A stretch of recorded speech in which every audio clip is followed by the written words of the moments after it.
Another big-time name at cornerback has joined the AFC North this week, and in this video, I'll explain how it's the ultimate compliment for the Bengals.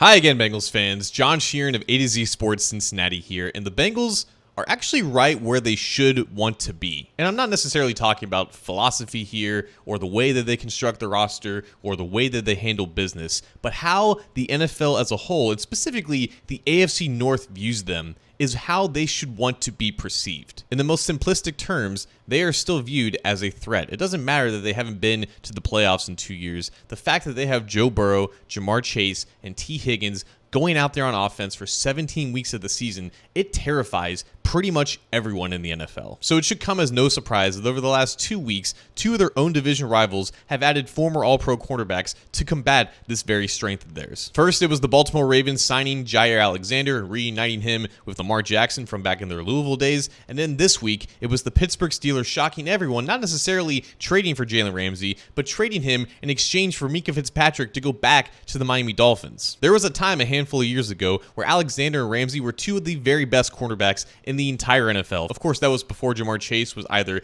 in the league or as good as he is now, and that was probably when T. Higgins was still a rookie, but nonetheless, these guys balled out earlier in their careers. Of course, the Ravens are hoping that Alexander stays on the field, as injuries have been the biggest problem with his career in the last handful of years, and it's what has taken him away from that All-Pro form a handful of years ago. And the Steelers envisioned using Ramsey in different ways instead of being a pure boundary cornerback, which he probably can't handle for a full season at 30 years old. But nonetheless, these are two very splashy moves for these teams, and it's hard not to think about the Bengals' implications in all this. These are moves that indicate that the two serious players for this division outside of the Bengals still take the Bengals extremely seriously. And again, if you're the Bengals, you want to be in that position where other teams make moves in correspondence to who you are. And more importantly, you want the players in your own locker room to relish that. And of course, when star cornerbacks enter the division, it's going to be Jamar Chase who takes on that challenge up front. It sounds like he's very excited about both of them. That right there, that is exactly what you want to see, whether you're a fan of the team, whether you're a part of the team, whether you run the team. You want your players to embrace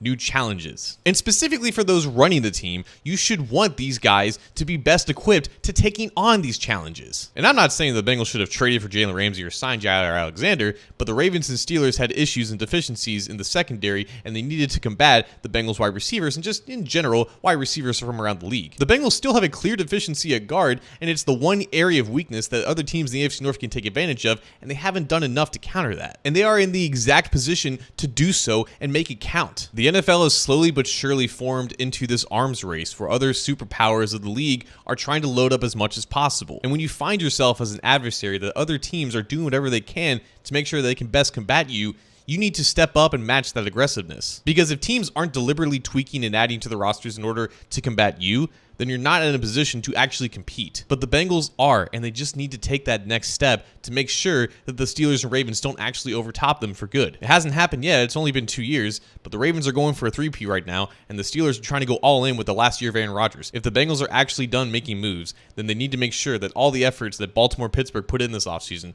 were for nothing.